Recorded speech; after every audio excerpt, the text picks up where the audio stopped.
Oke, Assalamualaikum warahmatullahi wabarakatuh. Teman-teman, subscriber Guru Geografi channel. Oke, baik siswa maupun guru se-Indonesia. Kita lanjut lagi ya untuk membahas kunci jawaban soal KSNK yang tahun ini nomor 26 sampai 30. Nah, ini sampai sejauh ini saya dapatnya itu salinan soalnya baru nomor ini ya, 1 sampai 30. Jadi yang sisanya saya nggak tahu karena memang kan online jadinya mungkin sulit ya mendapatkannya. Ini juga hanya soal yang dari tahun-tahun sebelumnya katanya gitu ya. Jadi seperti itu. Kita lihat nomor 26 ini tentang kerjasama antar negara.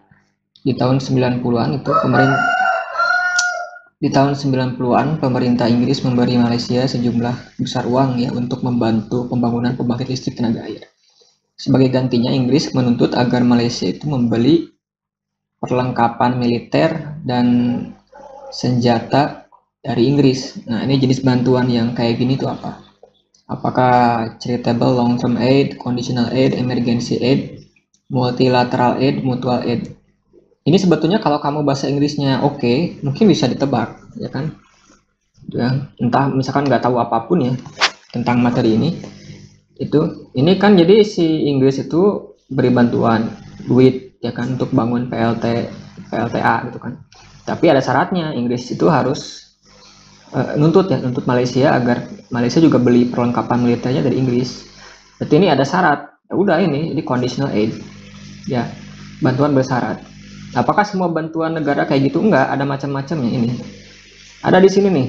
Kamu cek web ini, Intelligent Economics. Ya ada foreign aid ya ini. Nah, ini ada beberapa contoh. Ya, type foreign aid ya, use of foreign. Jadi bantuan antar negara ada bilateral, ada multilateral. Tied itu yang tadi yang bersyarat, project, military, voluntary gitu ya. Nah, ini kalau yang bilateral aid itu yang ya assistance given by government directly, langsung ya to the government of another country. Itu kan langsung dia ngasih duit itu kan. Itu ya. It is when the capital flow ya, uang itu mengalir dari developed nation, negara maju ke developing country. Oke, gitu ya. Kemudian ada multilateral aid. Ini kalau multilateral banyak negara. Biasanya ini apa tuh ya? Assistance provided by many government who pool fund to international organization ya. Lewat organisasi internasional kayak World Bank ini, Lintah Daratnya ini. Ya, UN atau apa ini? IMF gitu ya. Nah, ini jadi si apa sih duitnya itu ngumpulnya di sini di bandar ini. Bandarnya tuh ini World Bank ya, UN, PBB atau IMF. Nanti yang ngasihnya tuh ini IMF dan ini ya kolega-kolega ini. Itu kan. Ada yang tied, nah ini yang tadi kayak mensupport ya, providing support donor country in a group of selected country. Nah, ini jadi tapi ada syaratnya gitu tadi ya. Project aid ini used to finance or particular project ya, such as a school or a hospital. Nah, ini kayak proyek-proyek sekolah atau rumah sakit, bantuan ya kayak di Indonesia kan kalau lagi gempa kayak di Jogja saya dulu ada tuh bantuan sekolah dari mana ya, ini Eropa atau apa gitu ya. Military aid ini never charitable, jadi usually require the receiving nation to either buy arm or defense contract directly from the US. Jadi ya ini membeli senjataan gitu ya. Voluntary ini ya, relawan ya, medicine ya, humanitarian, non governmental. Jadi ini kayak perang gitu ya, relawan perang kayak itu. Kemudian affected by endemic disease. Nah, ini juga ada contohnya ya. Jadi kalau ada pandemi kemudian butuh relawan ya, ini contohnya ada voluntary aid dari negara lain, misalkan dokter kalau apa ya. Nah, baca aja di sini ya, di ini webnya nih, silahkan dicek ya. Kan saya udah bilang jadi pakai yang bahasa Inggris keywordnya kan gitu ya. Lanjut, ini mohon maaf agak berisik karena hujan ya. 27 dalam Butler Tourism Life Cycle dikenal istilah rejuvenation, yang salah satu contohnya apa? Insentif pengurangan harga tiket masuk ODTW, menawarkan pekerjaan di pabrik kepada orang-orang yang telah kehilangan pekerjaan. wisata ya. Pembangunan losmen restoran di ODTW, penutupan stasiun kereta untuk mencegah terlalu banyak wisatawan yang tiba. Perusahaan jasa wisata menginvestasikan uang untuk menambahkan wahana baru di taman hiburan miliknya. Oke, ini geografi pariwisata. Nah, ini banyak sekali soal-soal tentang wisata, jadi pastikan kamu membacanya. Ya, kamu tinggal klik ini di Google, nanti ada banyak. Nah, ini ya, jadi life cycle-nya kayak gini. Jadi menurut si Butler itu bahwa objek wisata atau wilayah itu punya siklusnya. Dari mulai eksplorasi, jadi di area remain unspoiled, jadi nggak ada sekali fasilitas yang minimal sekali. Jadi bukan negara, wilayahnya itu baru dikenal, belum dikenal. Kemudian hanya few visitor, jadi sedikit ya, hanya sedikit wisatawan yang datang. Kemudian involvement itu ada fasilitas mulai muncul ya dari penduduk lokal gitu kan. Kemudian turisnya mulai datang. Development pengembangan, jadi udah berkembang tuh daerahnya, udah diketahui masyarakat, sehingga si negara tersebut mulai aktif advertise, mengiklan ya di mana-mana, di medsos kayak di mana, di TV gitu kan. Konsolidasi, nah ini areanya mulai banyak ininya si wisatawan, tapi banyak tensinya itu apa, pertentangan dengan turis antara turis dan penduduk lokal ya, masalah gitu. Nah, ini kan puncak-puncaknya. Stagnasi, nah ini resort may show a decline in facility. Jadi ini si resort yang dibangun, hotel itu mulai terbengkalai gitu ya. Sehingga wisatawan menurun gitu karena maintenance-nya sedikit, budgetnya mungkin.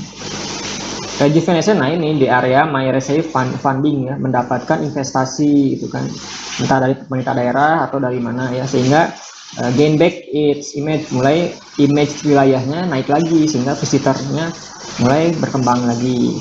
Yang decline itu areanya menurun, resulting in job loss, jadi losses ya, ini jadi kehilangan pekerjaan ya masyarakatnya, kemudian ya tidak berkembang ya, areanya itu udah jadi bukan objek wisata lagi gitu ya. Berarti jawabannya ya udah ini mah yang tadi ini ya, investasi kan. Ada di bawah penjelasannya, kalau di blog silakan dicek aja di sini. Nah, ini kurvanya juga udah saya attach ya di blog.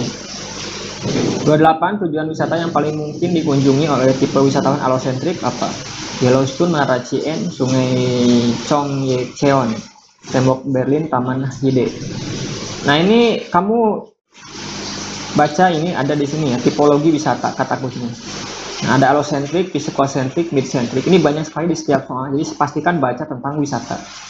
Ya, seluk-beluk tentang wisata. Allocentric itu jadi wisata yang ingin mengunjungi tempat yang belum diketahui, jadi antah berantah kayak backpacker. Nggak ada hotelnya, belum ada hotel, belum ada jalannya gitu kan. Nah, kalau physical-centric ini wisatawan yang mengunjungi daerah yang punya fasilitas sudah lengkap, standar, ya, kemudian ada hotel, jalan, dan lain-lain. Mid-centric tengah-tengah diantara allocentric dan physical-centric. Jadi kalau allocentric itu sasarannya daerah antah berantah aja gitu kan. Contohnya mana? Nah, mungkin ini ya, Yellowstone, Taman Nasional Yellowstone kan luas ya. Dalamnya ada apa aja kan nggak tahu. Nah, kalau ini semuanya udah di kota ya, ini sudah ada fasilitasnya lengkap kan. Nah, ada ya, ini penjelasannya di bawah ya, silakan. 29 ada piramida penduduk. Ditanyanya fenomena paling khas dari piramida penduduk di atas, terutama pada aspek usia dan jenis kelamin.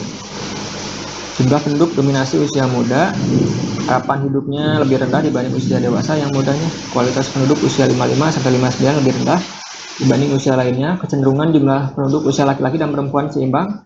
Kesempatan penduduk wanita usia kesehatan penduduk wanita usia 55 sampai 59 lebih baik dari kelompok usia lain. Lihat aja di sini diagram batang ya kan. Usia, jenis kelamin. Usia ini ya, umur kan, jenis kelamin ini laki-laki kiri, kanan perempuan biasa. Lihat nih 55 59. Nah, ini grafik batangnya, yang perempuan lebih banyak kan jumlah penduduknya dibanding yang laki-laki. Berarti kesehatan yang ini lebih baik gitu kan, ya kan, angka harapan hidupnya lebih bagus seperti yang ini gitu. Ya. Dilihat diagram batangnya ya. Ini indikator usianya ini kan. Yang panjangnya ini kan lebih panjang, lebih banyak populasinya kan. dibanding yang laki-laki. Gitu caranya ya. 30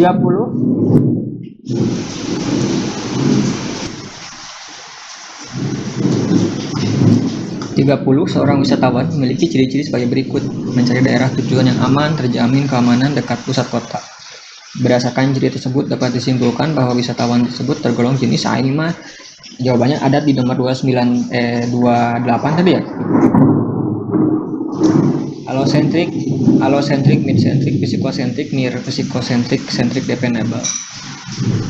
Kan tadi kalau udah terjamin semuanya ya sudah psychocentric ya kan. Kalau allocentric kan bantah-berantah, mid-centric kan yang tengah-tengah ya kan, yang psychocentric yang sudah full lengkap fasilitasnya ada ya. Berarti ini C. Oke, sekian dulu untuk pembahasan nomor 26 sampai 30.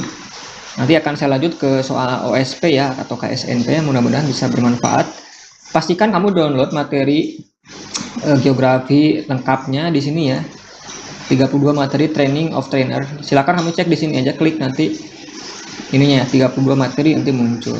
Ini semua dari LOPI, Lembaga Olimpiade Indonesia, karena saya udah pelatihan tingkat nasional dan provinsi Jawa Barat. Ini semua ya, tinggal klik nanti ada PDF atau PPT-nya, PowerPoint di Google Drive, tinggal download nih semuanya, kamu lihat ada ya, dari mulai apapun, geografi pariwisata dan lain-lain. Ya silakan di-download dan baca baik-baik, semuanya kuasai ya, supaya lebih enak nanti ketika mengerjakan soal di KSNP ya.